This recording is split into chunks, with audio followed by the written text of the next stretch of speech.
నిత్య జీవితంలో పాటించాల్సిన నూరు నియమాలు. చీటికి మాటికి ప్రతిజ్ఞలు చేయుట, ఒట్టు పెట్టుట దోషం. నిలబడి కానీ, అటూ ఇటూ తిరుగుతూ కానీ అన్నం తినడం వలన క్రమంగా దరిద్రులవుతారు. రాబోయే జన్మలో బిచ్చగాడు అవుతారు. నోట్లో వేళ్లు పెట్టుకొనుట, గోళ్లు కొరుకుట చేయరాదు.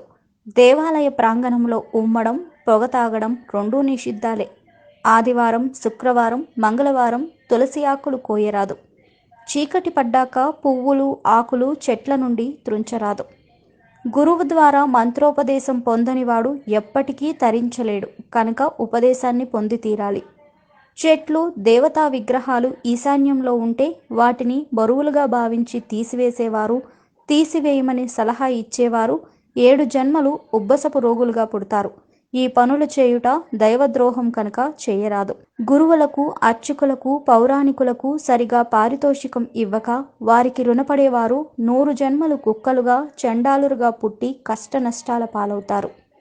శివలింగార్చన ఆడువారు కూడా చేయవచ్చు. ఇంట్లో విగ్రహాలుంటే ఏమీ ప్రమాదం లేదు. పరులకు అపకారం కోరి పూజ చేసేవారికి మాత్రమే నియమాలు.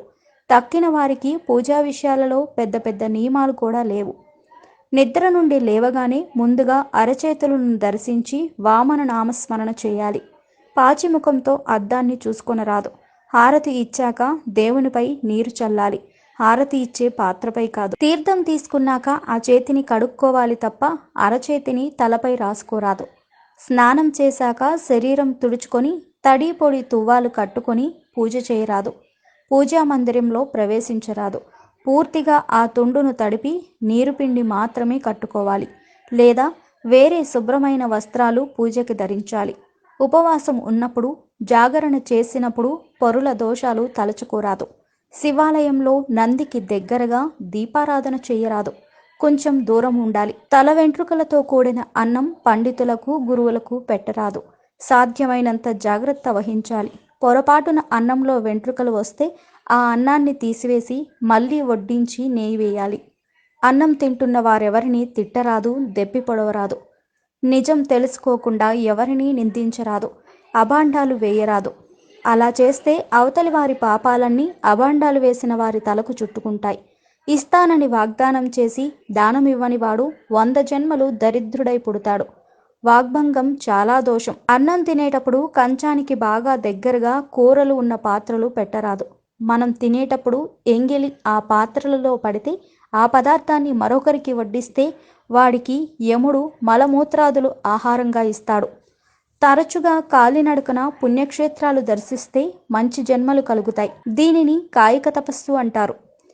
గురువునకు ఉపదేశ సమయాలలో కానీ, పురాణాదులు వినేటప్పుడు కానీ పాదాలు ఒత్తితే 7 జన్మల పాపాలు తొలగుతాయి. గురువుగారి బట్టలు ఉతికి ఆరవేసిన వారికి 3 జన్మల పాపాలు తొలగుతాయి.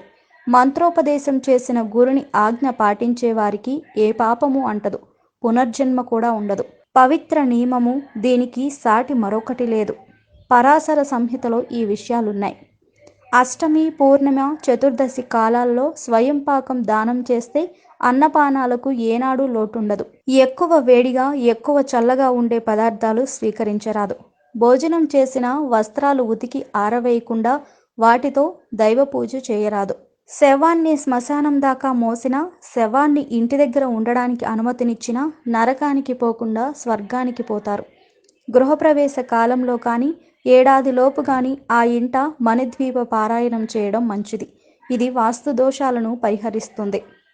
భోజనానికి ముందు, అనంతరం కూడా కాళ్ళు కడుక్కోవాలి. సకల పురాణ ఇతిహాస కోవిదుడు కాని వాని వద్ద మంత్రోపదేశం పొందరాదు. పుట్టినరోజు నాడు దీపాలు కానీ, కొవ్వొత్తులు కానీ ఆర్పరాదు. నోటితో అగ్నిని ఊదుట ఘోర పాపం. అటువంటి వారు గ్రహణపు మొర్రితో మళ్ళీ జన్మమెత్తి దుఃఖాలు పొందుతారు. తలకి నూనె రాసుకొని ఆ చేతులతో పాదాలకు ఆ నూనె జిడ్డు పులమరాదు. శుక్ర, శనివారం వంటి వార నియమాలు పెట్టుకున్నవారు హోటల్ టిఫిన్లు తినట కానీ, ఆనాటి అల్పాహారాదులలో ఉల్లి వాడుట కానీ నిషేధము. ఇది ప్రయాణ మధ్యంలో ఉన్నవారికి వర్తించదు.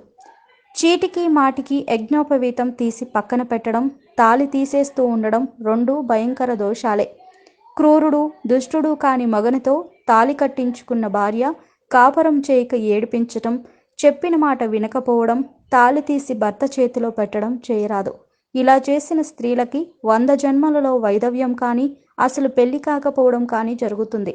దీపాలు పెట్టే వేళ తల దువ్వుకోరాదు, దిగంబరంగా నిద్రపోరాదు.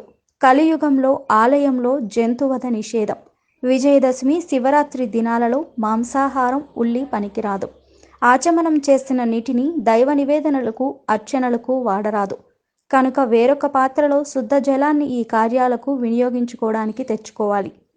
దీపారాధనకు అగ్గిపెట్టె వాడకూడదని ఏ శాస్త్రాలు చెప్పలేదు. కనుక అగ్గిపెట్టెతో దీపం వెలిగించుకోవచ్చు. దీపారాధనకు ఒక కుంది మాత్రమే వాడినప్పుడు 3 ఒత్తులు వేయాలి. కొబ్బరికాయ కొట్టాక వెనుక వైపు పీచు తీయాలనే నియమం కూడా తప్పనిసరి కాదు. శుభ్రత కోసం పీచు తీయవచ్చు, తీయకపోతే దోషమైతే లేదు. కొబ్బరికాయను నీళ్లతో కడిగి కొట్టడం చాలా తప్పు. కొబ్బరికాయను పీచు వలచివేశాక నీళ్లతో కడగరాదు. మాడిన అన్నం, అడుగంటిన పాయసం, కంపు వచ్చే నెయ్యి ఇటువంటివి నైవేద్యానికి పనికిరావు. ఆలయ ప్రాంగణంలో అర్చకునిపై కేకలు వేయరాదు. అర్చకునిలో దోషముంటే బయటకు పిలిచి మందలించాలి. లేదా మరింత దుష్టుడైన అర్చకునినైతే 3 మాసాల జీతమిచ్చి ఆ పదవి నుంచి తొలగించి వేయాలి. అంతుచిక్కని రహస్యాలు, మరెన్నో మనకి తెలియని పురాతన కట్టడాలు, వాటి వెనక దాగిన నిజాలు, పూర్వీకుల ఆచారాలు, మరెన్నో మూఢ విశ్వాసాలు, ఇలా కాలగర్భంలో కలిసిపోతున్న రహస్యాల కొరకు సబ్స్క్రైబ్ చేయండి రహస్యవాణి ఛానల్.